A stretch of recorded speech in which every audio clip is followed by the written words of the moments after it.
નમસ્કાર વિદ્યાર્થી મિત્રો, લાસ્ટ લેક્ચરમાં આપણે પ્રકરણ 4 બેન્કિંગ અને નાણાકીય નીતિ એમાં લાસ્ટમાં શેડ્યુલ્ડ બેંકનો અર્થ આપી શેડ્યુલ્ડ બેંક વિશે માહિતી આપો આ પ્રશ્નની ચર્ચા કરી. એ સાથે જ પ્રકરણ 4 પૂરું. હવે આપણે આજે પ્રકરણ 5 ગરીબી પોવર્ટી આ ચેપ્ટરની શરૂઆત કરવી છે. બોર્ડની પરીક્ષામાં 10 ગુણ આ ચેપ્ટરનો જે ગુણભાર છે એ 10 છે. બોર્ડની પરીક્ષામાં આ ચેપ્ટર 10 ગુણમાં પૂછાય છે.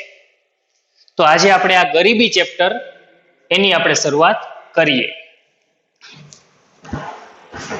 ચેપ્ટરને સારી રીતે સમજવા માટે સૌથી પહેલા આપણે ઇન્ટ્રોડક્શન પેરેગ્રાફ ઇન્ટ્રોડક્શન બાબત સમજીએ જોઈએ. ગરીબી કોને કહેવાય?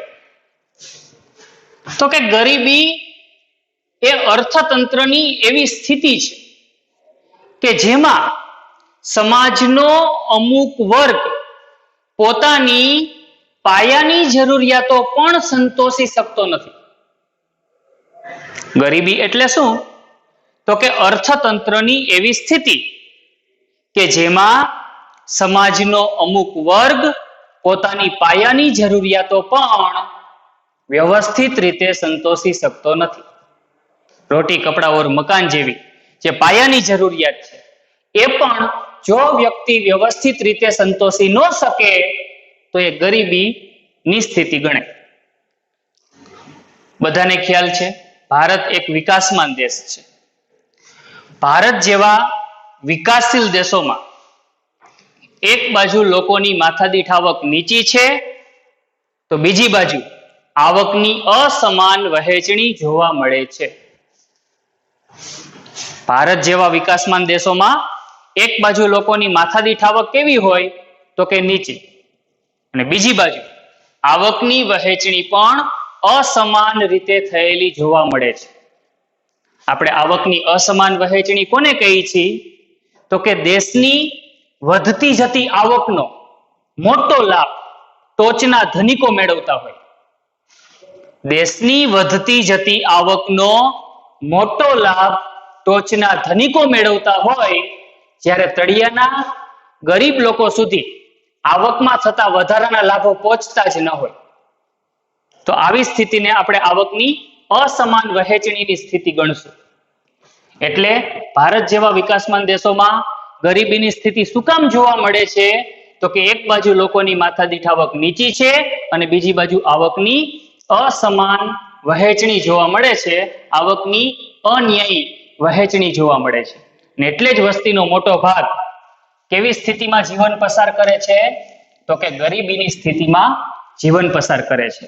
આ જે ગરીબ વર્ગ છે એ સારું જીવન જીવવા માટે પાયાની લઘુત્તમ જરૂરિયાતો જેવી કે પોષણક્ષમ આહાર, કપડાં, સારું રહેઠાણ વગેરે પણ વ્યવસ્થિત રીતે પૂરતા પ્રમાણમાં મેળવી શકતો નથી. ગરીબીની સ્થિતિમાં જીવતા જે લોકો છે એ પોષણક્ષમ આહાર મેળવી શકતા ન હોય. ઉઠે ત્યારથી એક જ ચિંતા કે 2 ટકના રોટલાનો મેળ કેમ કરશું. જેવું મળે એવું રૂખું સુખું ખાઈ અને પોતાનું જીવન વ્યતીત કરતા હોય. સારા કપડાં પણ પહેરી શકતા ન હોય, સારા રહેઠાણમાં પણ રહી શકતા ન હોય, ઝૂંપડા બાંધીને કાચા મકાનોમાં એ રીતે વસવાટ કરતા હોય. તો આવી સ્થિતિમાં ગરીબ લોકો જીવન પસાર કરે છે. તો બીજી બાજુ ભારત જેવા વિકાસમાન દેશોમાં ધનિક વર્ગ જોવા મળે. ભારત જેવા વિકાસમાન દેશોમાં એક બાજુ ગરીબ વર્ગ છે જે પોતાની પાયાની જરૂરિયાતો જેવી કે પોષણક્ષમ આહાર, કપડાં, સારું રહેઠાણ એ પણ પૂરતા પ્રમાણમાં નથી મેળવી શકતો. તો બીજી બાજુ ભારત જેવા વિકાસમાન દેશોમાં ધનિક વર્ગ પણ જોવા મળે. આ ધનિક વર્ગ સુખી છે, સાધન સંપન્ન વર્ગ છે. બધા જ ભૌતિક સ્વરૂપના સાધનો આ ધનિક વર્ગ પાસે હોય જે જીવન ધોરણને ઊંચું લઈ જવામાં સહાયક બનતા હોય.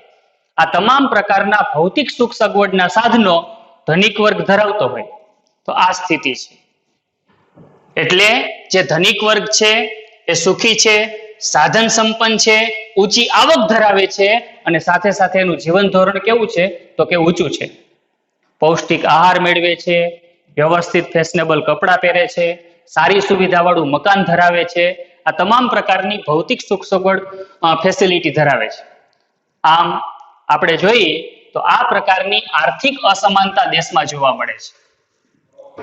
એક બાજુ ગરીબ વર્ગ જે ઓછી આવક ધરાવે છે, નીચું જીવન ધોરણ જીવે છે, અને બીજી બાજુ ધનિક વર્ગ જે ઊંચું જીવન ધોરણ જીવે છે, સારી સુવિધા ધરાવે છે. આ પ્રકારની જે આર્થિક અસમાનતા છે એના લીધે જ સમાજમાં અસંતોષ, અશાંતિ, ઈર્ષાભાવ, વર્ગ વિગ્રહ જેવી સ્થિતિ જોવા મળે છે. ધનિકોની ધનિકાઈ જોઈ ગરીબોને અસંતોષ થવાનો કે કેવું ઊંચું જીવન ધોરણ જીવે છે અને અમે કેવી કપરી સ્થિતિમાં જીવવા માટે મજબૂર છીએ.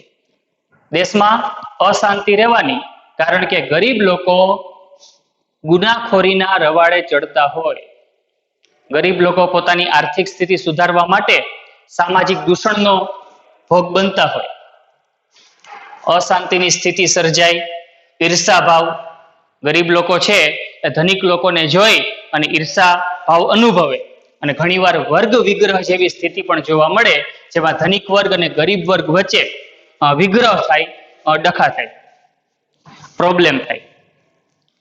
તો આ પ્રકારની સ્થિતિ જોવા મળે. એટલે આ પ્રકારની જે આવકની અસમાન વહેંચણી છે એ દેશ માટે સારી વાત નથી. આ પ્રકારની જે ગરીબીની સ્થિતિ છે એ દેશ માટે સારી બાબત નથી. આ સમસ્યા કોઈ પણ રીતે દૂર કરવી જ પડે, એમાં ન ચાલે. દેશમાં રાજકીય સ્થિરતા માટે, સામાજિક સ્થિરતા માટે આ સ્થિતિ દૂર કરવી પડે. માનવ વિકાસ અહેવાલ 1997 મુજબ, એટલે કે 1997 જે માનવ વિકાસ અહેવાલ રજૂ થયો, બધાને ખ્યાલ છે આપણે ચેપ્ટર 2 માનવ વિકાસ આંક વિશેની વાત આવતી હતી. યુનાઇટેડ નેશન્સ ડેવલપમેન્ટ પ્રોગ્રામ એના દ્વારા દર વર્ષે માનવ વિકાસ અહેવાલ પ્રકાશિત થાય છે. જે માનવ વિકાસ અહેવાલમાં માનવ વિકાસ આંકની પણ રજૂઆત થતી હોય. તો આ માનવ વિકાસ અહેવાલ જે 1997 પ્રકાશિત થયો એ મુજબ આર્થિક વિકાસ એ માત્ર એક સાધન છે, જ્યારે માનવ વિકાસ એ ધ્યેય છે. શું કહેવા માંગે છે આ? દરેક દેશ માટે અંતિમ ઉદ્દેશ કયો હોય તો કે માનવ વિકાસ. દરેક દેશનો અંતિમ ઉદ્દેશ, અંતિમ ધ્યેય માનવ વિકાસનો હોય, માનવ કલ્યાણનો ઉદ્દેશ હોય.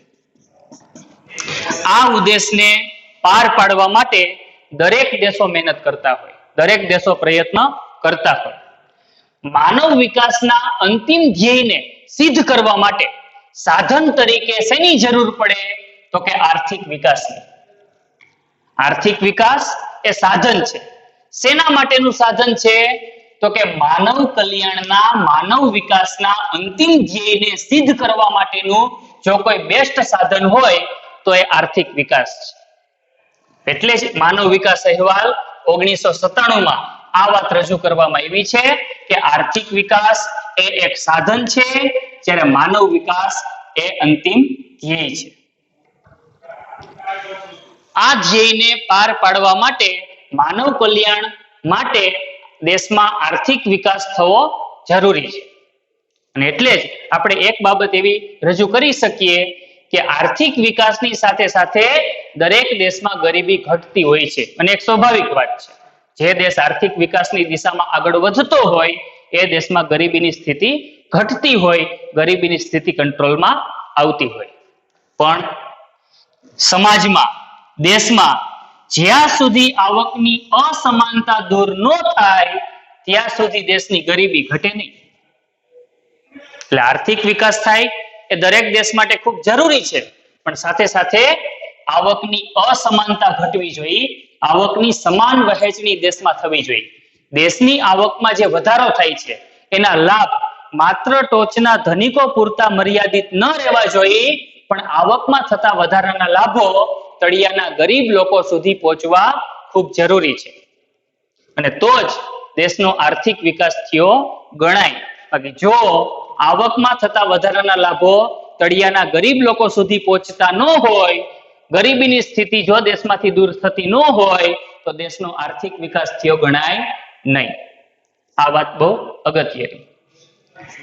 અને ભારત સરકારે 5મી પંચવર્ષીય યોજનાથી ગરીબી નાબૂદીના ઉદ્દેશને એક મહત્વના ઉદ્દેશ તરીકે સ્વીકાર્યો છે. 1951 થી આપણા દેશમાં આયોજનનો અમલ થયો. ભારતમાં જ્યારે 1951માં આયોજન અમલમાં આવ્યું ત્યારે ભારત સરકારને એવી અપેક્ષા હતી કે દેશમાં જેમ જેમ આર્થિક વિકાસ થશે એમ એમ ગરીબી દૂર થશે. પણ શરૂઆતના 2 દશકામાં એટલે કે 1951 થી લઈ 1970 સુધીમાં દેશમાં આર્થિક વિકાસ થયો, પણ આવકની અસમાન વહેંચણીને લીધે ગરીબીની સ્થિતિ દૂર ન થઈ. અને એટલે જ ભારત સરકારના જે અર્થશાસ્ત્રીઓ હતા એણે ભારત સરકારને સૂચન કર્યું કે માત્ર આર્થિક વિકાસથી દેશની ગરીબી દૂર થાય એવું લાગતું નથી. ગરીબીને ઘટાડવા માટે ખાસ કાર્યક્રમો અમલમાં મૂકવા પડશે. અને એટલે જ અર્થશાસ્ત્રીઓના સૂચનને ધ્યાનમાં રાખી અને ભારત સરકારે 5મી પંચવર્ષીય યોજનાથી, 5મી પંચવર્ષીય યોજનાનો સમયગાળો છે 1974 થી 1978. આ 5મી પંચવર્ષીય યોજના 1979 માં પૂરી થવાની હતી, પણ આકસ્મિક કારણોસર એને 1978 માં પૂરી જાહેર કરવામાં આવી. એટલે ભારતમાં જ્યારે 5મી પંચવર્ષીય યોજનાની શરૂઆત થઈ 1974 માં, ત્યારથી ભારત સરકારે ગરીબી નાબૂદીના ઉદ્દેશને એક મહત્વના ઉદ્દેશ તરીકે સ્વીકાર્યો. આયોજનના એક મહત્વના ઉદ્દેશ તરીકે આ ઉદ્દેશને સ્વીકાર્યો છે અને એ દિશામાં પ્રયત્નો કર્યા છે. આ ઉદ્દેશને સિદ્ધ કરવા માટે ભારત સરકાર દ્વારા ખાસ કાર્યક્રમો અમલમાં મૂકવામાં આવ્યા છે. ગરીબી ઘટાડવા માટેની અનેક યોજનાઓ સરકાર દ્વારા ડિક્લેર કરવામાં આવી છે. સ્વર્ણ જયંતિ ગ્રામ સ્વરોજગાર યોજના, સ્વર્ણ જયંતિ શહેરી રોજગાર યોજના, રોજગાર બાહેંધરી યોજના, જવાહર રોજગાર યોજના, આવી તો અનેક યોજનાઓ, જાહેર વિતરણ વ્યવસ્થા, આવી અનેક યોજનાઓ ભારત સરકારે અમલમાં મૂકી. શા માટે? તો કે ગરીબી નાબૂદીના ઉદ્દેશને સિદ્ધ કરવા માટે. એ વ્યૂહરચનાના ભાગરૂપે આ ખાસ કાર્યક્રમો, આ યોજનાઓ ભારત સરકારે શરૂ કરી છે. અને ગરીબી ઘટવી દેશ માટે અત્યંત આવશ્યક છે, તો જ દેશનો આર્થિક વિકાસ શક્ય બને. બાકી જો દેશમાં ગરીબીની સ્થિતિ હોય તો દેશનો આર્થિક વિકાસ થયો ગણાય નહીં. તો અહીં આપણે આજે ચેપ્ટર 5 છે ગરીબી, એનો ઇન્ટ્રોડક્શન પેરેગ્રાફ આપણે સમજ્યા. હવે પછીના લેક્ચરમાં આપણે ગરીબીનો અર્થ અને ગરીબીના નિર્દેશકો વિશે વાત કરશું.